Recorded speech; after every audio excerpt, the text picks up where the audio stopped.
네, 이 시간 하나님의 두 가지 질문이라는 제목으로 하나님 말씀 선포하겠습니다. 우리가 살아가면서 종종 긴장할 때가 있어요. 여러분은 주로 언제 긴장하시나요? 저처럼 지금 많은 사람 앞에 섰을 때 긴장할 수도 있고요. 또한 낯선 환경에 처했을 때도 긴장하는 경우가 있을 겁니다. 그리고 누군가에게 면접을 보거나 질문을 받을 때에도 긴장할 수가 있죠. 저 같은 경우에는 신대원 면접 볼 때 엄청 긴장했던 기억이 납니다. 면접관들이 어떠한 질문을 할지 몰라서 긴장하면서 열심히 준비를 했죠. 개인 면접과 그룹 면접이 있었는데요. 2차 그룹 면접에서는 6명 중에 2명이 떨어지는 그런 면접이었어요. 그래서 막 덜덜 떨면서 질문하고 대답했던 그런 기억이 납니다. 아무리 그래도 저에게 최고의 긴장은 예비 장인어른 장모님을 만나는 첫 인사하는 날이었어요. 예비 부모님에게 잘 보여야 한다는 그 엄청난 부담감이 있었죠. 지금도 그렇지만 그 당시에는 제가 가진 돈이 정말 없었거든요. 전도사 사례비 조금씩 아껴가지고 몇 년 동안 이제 500만 원을 모았습니다. 그런데 학자금 대출금이 이제 500만 원 있는 거예요. 그래서 어떻게 하면 우리 장인어른을 잘 이렇게 설득할 수 있을까, 이런 긴장했던 기억이 납니다. 이렇게 우리는 권위 있는 질문자 앞에 섰을 때 많이 긴장합니다. 왜냐하면 그 질문의 대답으로 내 삶에 영향을 미치기 때문이죠. 상담과 코칭과 소통 등 많은 전문가들이 입을 모아 이렇게 이야기합니다. 내담자를 잘 관찰해야 하고, 그리고 그들의 말을 잘 경청해야 한다. 그리고 그에게 좋은 질문을 던져야 한다. 좋은 질문은 내담자를 고민하게 하고 생각을 정리하게 해줍니다. 나아가 내담자 자신을 돌아보게 하고요. 자신의 문제와 마음을 변화시키는 그 힘이 좋은 질문에 있다는 것이죠. 사실 좋은 질문의 중요성은 현대사회에만 국한되지 않습니다. 소크라테스는 인간이 지닌 탁월함의 최고의 형태는 자신과 타인에게 질문하는 것이다 라고 말을 합니다. 현대 경영학의 아버지 피터 드러커도 질문이 없으면 통찰도 없다. 정말로 위험한 것은 잘못된 질문을 던지는 것이다 라고 말합니다. 다시 말해 좋은 질문은 사람과 공동체를 변화시키는 엄청난 힘이 있다는 것이죠. 여러분, 그렇다면 무엇이 좋은 질문일까요? 우리 삶의 최고의 권위 있는 질문자는 누구십니까? 모든 만물을 창조하시고 다스리시는 하나님이 우리의 삶의 최고의 권위 있는 질문자이십니다. 그리고 그분의 질문에 귀 기울여 대답할 말을 준비하는 자가 지혜로운 자이죠. 따라서 오늘 본문을 통해 하나님의 질문을 듣기를 원합니다. 그리고 내 자신을 점검하는 은혜가 있길 주님의 이름으로 축복합니다. 두 가지 나눠서 하나님의 질문을 살펴보길 원하는데요. 첫 번째 따라해 볼까요? 하나님은 누가 옳은지 물으신다. 네, 하나님은 누가 옳은지 물으십니다. 여러분, 요나서 4장에 나타난 요나의 모습은 어떠합니까? 초반부터 매우 싫어하고 성을 낸다라고 말을 하죠. 우리가 잘 아는 대로 그가 지금 화내는 이유가 무엇입니까? 원수 니느웨 백성들이 건진 받았기 때문이에요. 내가 생각하기에는 심판받기 마땅한 존재인데 하나님께서 뜻을 돌이켜 심판하지 않는다는 것이죠. 그래서 그는 아이러니컬하게 하나님의 성품을 알았기에 화를 냅니다. 내가 고국에 있을 때 하나님께서 이렇게 하실 줄을 알고 빨리 다시스로 도망갔다는 거예요. 하나님은 은혜로우시며 자비로우시며 노하기를 더디하시며 인애가 크시사 뜻을 돌이키는 분임을 내가 알았기 때문입니다 라고 지금 불평하는 것이죠. 요나는 이렇게 화를 내며 내가 하나님은 이런 분인 줄 알았습니다 라고 고백합니다. 여러분, 정말 요나가 하나님을 안 걸까요? 하나님에 대해서 어느 정도는 안 것이죠. 은혜로우시며 자비로우시며 지식으로는 하나님에 대해 알았습니다. 하지만 하나님의 마음을 전혀 알지는 못했죠. 하나님과 깊이 교제하며 그분의 마음을 느끼며 온 열방이 구원 얻기를 원하시는 그 큰 뜻을 알지는 못했습니다. 그래서 지금 원망하고 화내고 있는 모습이죠. 그리고 그 다음 요나의 말이 더 과간입니다. 이제 내 생명을 거두어 달라고 말하죠. 사는 것보다 죽는 것이 차라리 낫다고 말합니다. 자신의 뜻대로 되지 않자 이제 그만 나를 죽여달라고 이야기하는 것이죠. 그리고 그 다음에 요나가 어떻게 행동합니까? 성읍에 나가서 동쪽에 앉아 무슨 일이 일어나는가 봅니다. 여러분, 여기서 무슨 일이 일어나는가, 지금 요나가 뭘 기대하는 걸까요? 내가 죽여달라고 생명을 건 기도를 했으니 하나님이 혹시나 내 기도를 들어주셔서 심판하지 않을까 지금 기대하고 있는 모습입니다. 여러분, 생명을 건 모세의 기도와 너무 비교되지 않습니까? 모세는 이스라엘 백성을 건지기 위해 그들의 죄를 용서해달라고, 그렇지 않으면 주께서 기록하신 그 책에서 내 이름을 지워달라고 간절히 기도하지 않습니까? 사도 바울은 어떤가요? 나의 형제 곧 고륙 친척을 위해 내 자신이 저주를 받아 그리스도에게서 끊어질지라도 원하는 바라고 고백하지 않습니까? 그런데 요나는 생명을 건 기도긴 한데 정반대의 기도를 하죠. 그들을 구원해 주시면 나를 죽여달라고 이야기를 합니다. 이러한 요나의 말을 들으시며 하나님이 뭐라고 질문하십니까? 우리 4절 말씀 같이 읽겠습니다. 시작.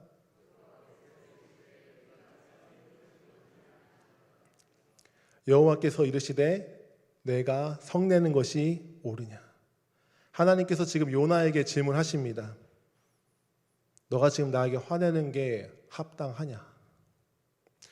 정말 어떻게 보면 하나님께서는 더 이상 요나와 대화할 가치가 없다고 느낄 수도 있어요. 내가 지금까지 어떻게 너를 건져냈고 어떻게 너를 인도해냈는데, 내가 얼마나 너에게 기회를 줬는데 이렇게 나에게 화를 내고 따지는 모습을 보니 즉각 심판할 수도 있는 것이죠. 다른 사람도 아닌 선지자로 세웠고 풍랑에서도 건졌고 그 물고기에서 건진 그 놀라운 은혜를 경험하지 않았습니까? 그런데 지금 하나님이 잘못된 거라고 따지고 성내고 있는 모습이죠. 이건 마치 사춘기도 아니고 5, 60대 중장년이 80대 노부모님한테 나한테 해준 게 뭐가 있냐고, 왜 나를 낳았냐고 따지는 꼴입니다. 하나님은 지금 당장 땅이 갈라지게 할 수도 불뱀을 보낼 수 있는 정당성과 능력이 있으신 분이세요. 하지만 하나님은 이러한 요나를 어떻게 대하십니까? 박넝쿨을 예비하세요. 요나가 성읍 동쪽에 앉아 나뭇가지를 엮어 천막을 만들었습니다. 하지만 그 사이에 비치는 뜨거운 태양빛까지는 막을 수가 없었지요. 이러한 요나를 위해 하나님께서는 박넝쿨을 예비하셨습니다. 박넝쿨을 통해 요나가 편히 지낼 수 있도록 그늘을 제공해 주신 것이죠. 본문은 그의 괴로움을 면하게 하려 하심이었다라고 말씀합니다. 여기서 괴로움을 면하게 하심이었다는 것은 원어적으로 구원을 얻다, 건져내다, 꺼내다라는 뜻이 있어요. 다시 말해 하나님은 요나가 뜨거운 태양 아래에 있는 것을 긍휼히 여겨주셔서 안식을 주신 겁니다. 박넝쿨을 통해 그 괴로움을 벗어나게 하신 거예요. 이렇게 버르장머리 없고 성내는 요나를 은혜와 자비로 오래 참으신 겁니다. 그리고 그를 구원해 내신 거죠. 이렇게 요나를 사랑한 하나님은 박넝쿨을 통해 그가 깨닫기를 원했습니다. 그래서 이튿날 벌레를 예비하세요. 그 박넝쿨을 다 갉아먹게 하심에 곧 시들죠. 그리고 해가 뜰 때에 뜨거운 동풍을 예비하십니다. 그래서 요나의 머리에 강하게 쪼이게 하죠. 그때 또 뭐라고 말합니까? 나를 죽여달라고 말해요. 조금만 자신의 뜻대로 되지 않으면 툭하면 하는 말이 뭡니까? 죽여달라예요. 이때 하나님께서 한 번 더 질문하십니다. 우리 9절 상반절 함께 읽겠습니다. 시작. 여기 이르시되 내가 이 박넝쿨로 말미암아 성내는 것이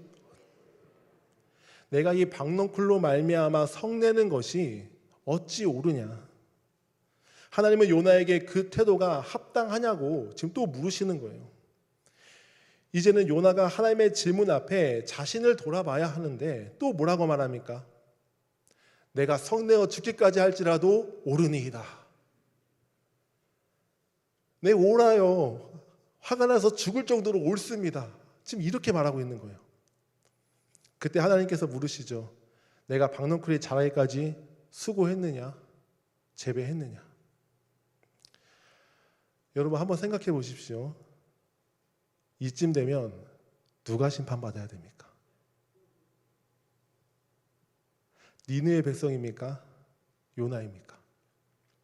니느웨 백성은 심판 메시지가 떨어졌을 때 베옷을 입고 물도 마시지 않으며 통회하고 회개하지 않았습니까? 악한 행위에서 돌이키지 않았습니까?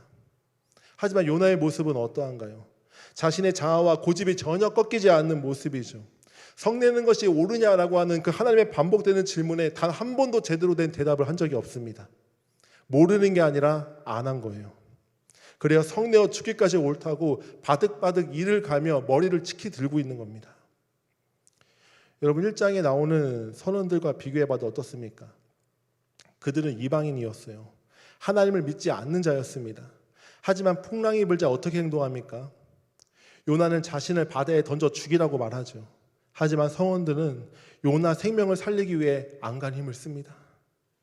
계속해서 힘써 노를 저어서 어떻게든 그 요나를 살리려고 해요. 하지만 점점 더 흉흉해져서 못 가게 되죠. 그러자 선원들이 요나를 던지며 여호와께 부르짖습니다. 우리를 용서해달라고. 주 여호와께서는 주의 뜻대로 행하심이니이다.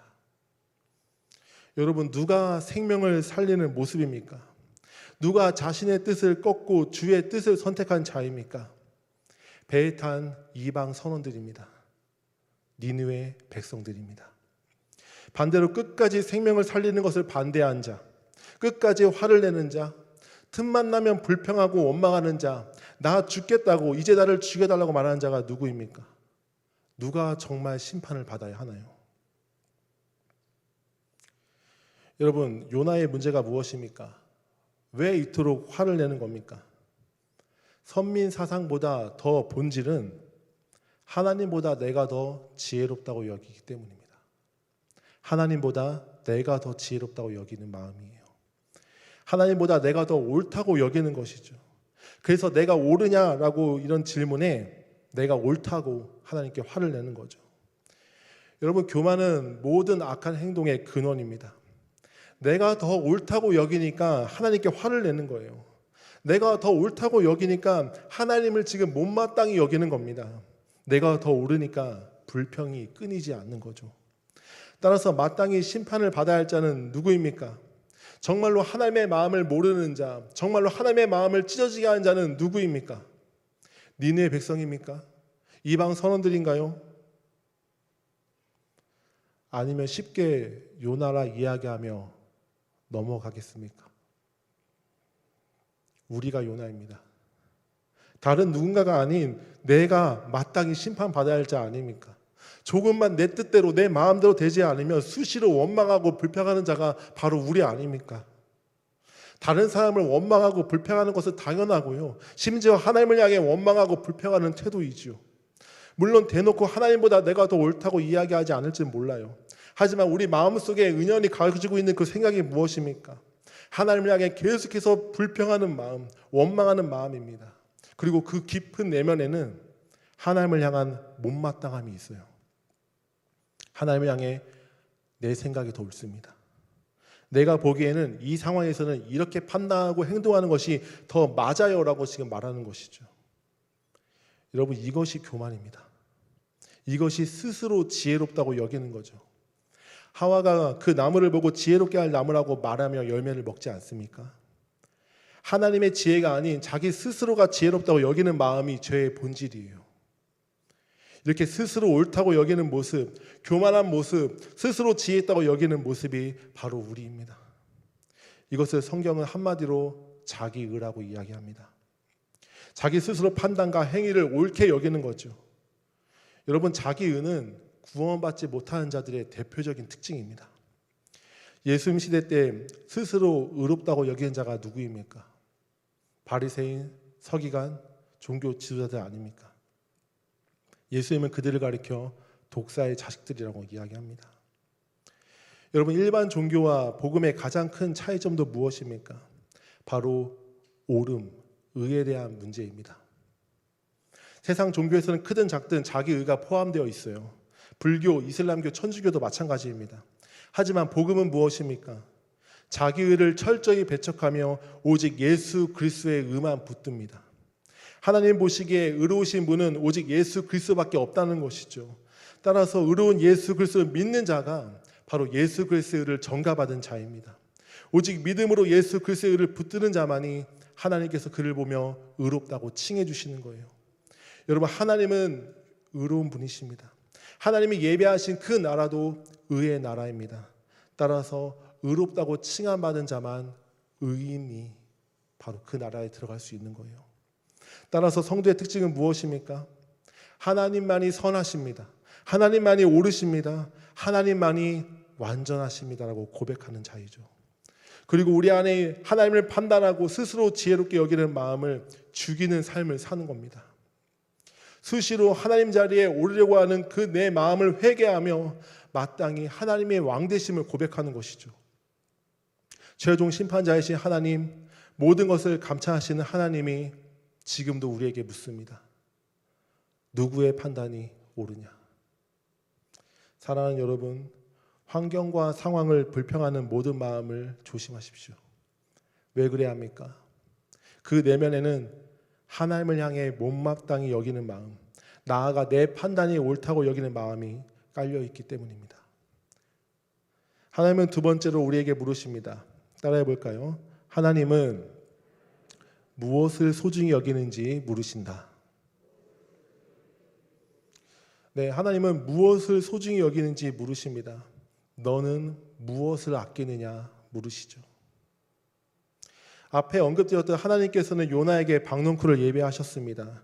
그것은 요나를 향한 인애와 자비였어요. 그리고 요나가 깨닫기 원하는 목적도 있었습니다. 나는 이 큰 성읍 니느웨에 좌우를 분배하지 못하는 12만 명을 아꼈고 가축도 아꼈다고 말씀하세요. 그런데 너는 무엇을 아꼈냐고 물으시는 거죠. 요나는 박넝쿨을 아꼈습니다. 왜 그럴까요? 자신에게 비치는 그 뜨거운 햇빛을 막아주었기 때문이에요. 나에게 안락함과 편안함을 주었기 때문입니다. 오직 나인 거죠. 그리고 그것을 거두어가자 또 성질을 내며 화를 내는 모습입니다. 이 모습을 5절에서도 이렇게 꼬집습니다. 요나가 자기를 위하여 초막을 짓고. 여기서 자기를 위하여라고 굳이 표현하며 강조한 이유가 무엇일까요? 현재 요나가 소중히 여기는 것은 자기 자신밖에 없기 때문입니다. 요나는 자기가 머무는 초막을 아꼈어요. 그리고 자신이 수고도 아니했고 재배도 아니한 박넝쿨을 아꼈습니다. 하지만 하나님이 아끼시는 것에서는 전혀 관심이 없었어요. 오히려 내가 아끼는 것을 건들자 화를 낼 뿐이죠. 여러분, 요나는 철저히 자신의 유익과 편안함만을 추구했습니다. 이것을 사도 바울은 뭐라고 이야기합니까? 자기 사랑이라고 이야기합니다. 특히 말세의 특징을 말하며 제일 먼저 언급하는 것이 자기 사랑 아닙니까? 여러분, 하나님의 사랑은 어떠한 사랑입니까?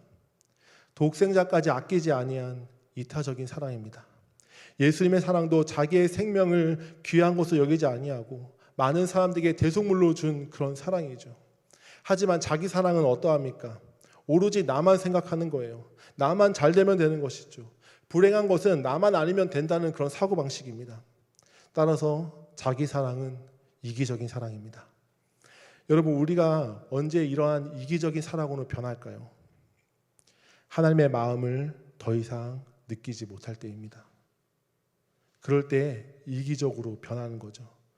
정말 하나님의 마음이 어디인지 모르자 이제 내 욕심으로 똘똘 뭉치는 겁니다. 오직 나만을 생각하는 거예요. 내 시간이 중요하고 내 돈이 중요하고 내 취미 활동이 중요하고 내 가족만이 중요하다는 거죠. 교회로 적용하면 어떠합니까? 내가 속한 부서만, 내 기관만, 내 가정교회만, 우리 교회만 생각하는 겁니다. 나아가 세계 열방이 아닌 우리 민족만, 우리 나라만 생각하는 마음이죠. 이렇게 이기적인 마음은 자신의 편안함과 자신의 속한 것만 마음을 쓰는 그런 경향성이죠. 하나님은 이러한 마음을 철저하게 내려놓기를 원하십니다. 사랑하는 여러분, 내가 요즘에 아끼고 있는 것은 무엇입니까? 주님의 마음은 영혼을 향해 있고요, 주님의 몸된 교회를 향해 있습니다. 올 한 해 무엇을 아끼며 살아오셨나요? 우리는 시간과 돈을 통해 우리의 마음이 어디에 있는지 쉽게 점검할 수 있습니다. 나는 무엇을 하는데 시간을 많이 보냈나? 또는 돈을 무엇에 쓰는지 보면 또 알 수 있죠. 사람은 자신이 의미 있게 여기는 곳에 돈을 쓰니까요. 주님을 사랑한다고 말하지만 너무나 쉽게 예배에 빠지는 모습, 정말로 진실된 고백일까요? 또한 헌금을 내는 것의 인색한 모습은 어떠합니까? 이 시간 내가 아끼는 것과 하나님이 아끼시는 것이 일치하는지 점검해 보기를 원합니다. 하나님께서 무엇을 아끼는가라고 물으실 때 주님께서 소중히 여기시는 것을 저도 소중히 여긴다라고 고백할 수 있기를 바랍니다. 주님께서 내 삶의 영향에 허락하신 가족과 가정교회, 우리 교회를 더욱더 소중히 여기를 바랍니다. 예배 드리는 시간, 헌금하는 마음을 소중하게 여기기를 바랍니다. 나아가 아직까지 예수 그리스도의 복음을 믿지 않는 자들에게 전하는 것을 소중히 여기기를 바랍니다. 요나는 잠시 머물다가 떠날 초막을 소중히 여겼습니다. 그리고 하루 만에 사라질 그 박넝쿨을 소중하게 여겼죠. 물론 뜨거운 햇빛이었기에 필요한 것이면 맞습니다. 그러니 하나님께서 이 박넝쿨을 예배하신 거죠. 하지만 정작 소중히 여겨야 할 것을 거들떠 보지도 않았죠. 우리에게도 돈이 필요합니다. 우리에게 차도 필요하고 집도 필요해요. 노후 자산도 필요합니다. 하지만 이 모든 것들은 잠시 있다가 없어질 것들이죠. 영원한 하나님 나라에 비하면 우리는 나그네 인생 아닙니까? 따라서 내가 수고해서 만든 초막이든 내가 수고하지 않았던 박넝쿨이든 우리는 그것이 우선순위가 돼서는 안 돼요. 우리가 거기에 집중하다 보면 정작 하나님 나라와는 무관한 삶을 살기 때문이죠.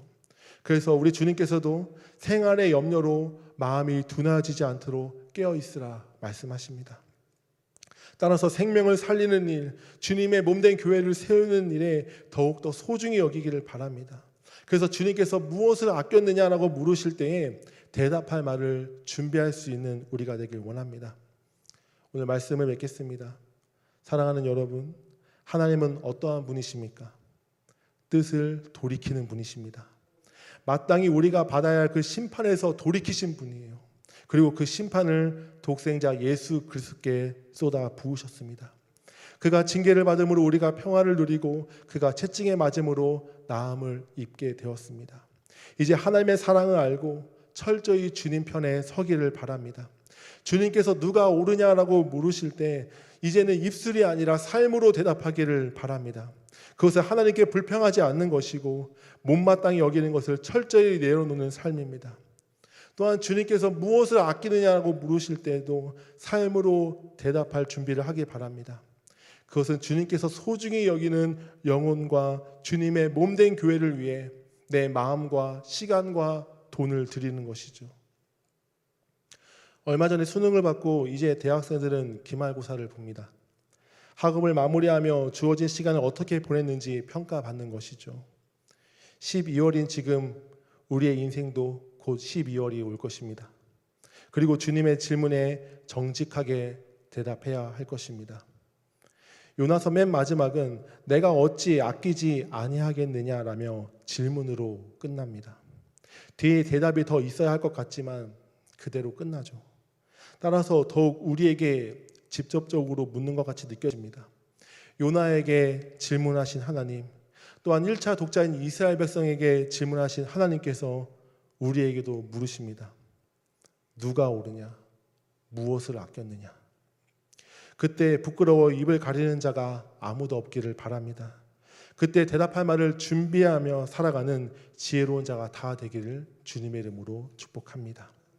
이 시간 전심으로 고백하며 찬양하겠습니다. 하나님, 제가 이러한 삶을 살기를 원합니다. 나를 붙잡아 주옵소서. 낮의 해처럼 밤의 날처럼 그렇게 살 순 없을까? 욕심도 없이 얻은 세상 비추어 온전히 남을 위해 살듯이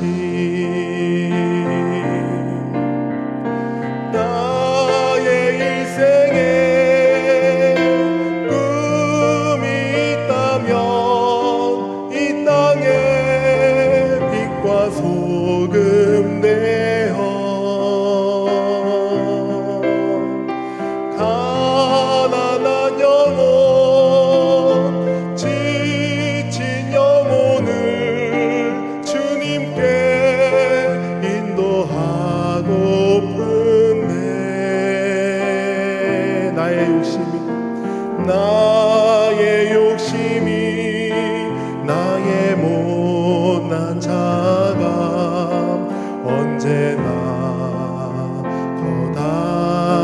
가난함 침대여 나를 짓눌러 마음을 공곡해 하니 예수여 나를 도와주소서. 예수님처럼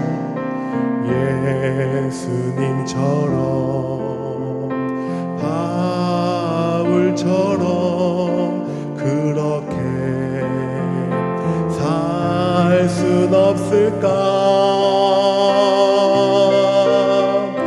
남을 위하여 당신들의 온몸을 온전히 버리셨던 것처럼 주의 사랑은 부는 사랑 값없이 그저 주는 사랑.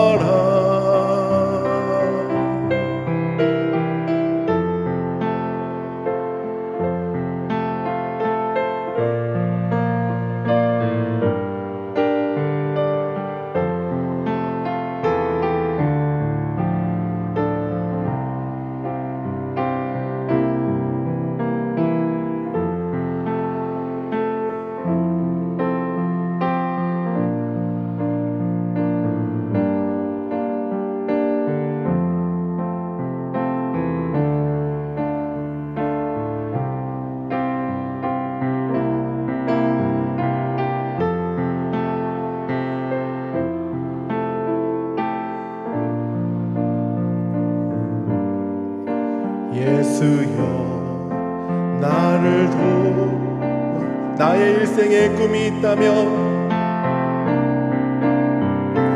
나의 일생에 꿈이 있다면 이 땅에 빛과 소금 되어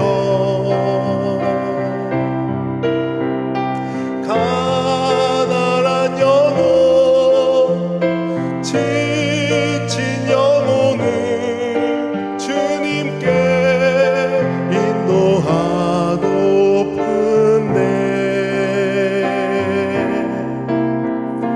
나의 욕심이 나의 못난 자가 언제나 커다란 침대여 나를 짓눌러 마음을 공곡해 하니 예수여 나를 도와주소서. 이 시간 함께 기도하길 원합니다. 하나님, 요나의 모습이 내 모습입니다. 하나님의 놀라운 사랑을 받았는데도 마땅히 심판을 받아야 할 우리가 건짐을 받았는데도 여전히 원망하고 불평하고 틈만 나면 죽겠다고 고백하는 것이 우리의 모습입니다. 오직 나만을 생각하는 이기적인 모습으로 가득합니다. 하나님보다 내가 옳다고 여기는 마음, 하나님의 관심과는 상관없이 다른 것을 아끼는 마음으로 가득합니다. 주여 우리를 용서하여 주옵소서. 다시 한번 하나님의 백성답게 살아가게 하여 주시고 주님의 질문에 삶으로 대답하게 해달라고 이 시간 간절한 마음으로 기도하겠습니다. 주여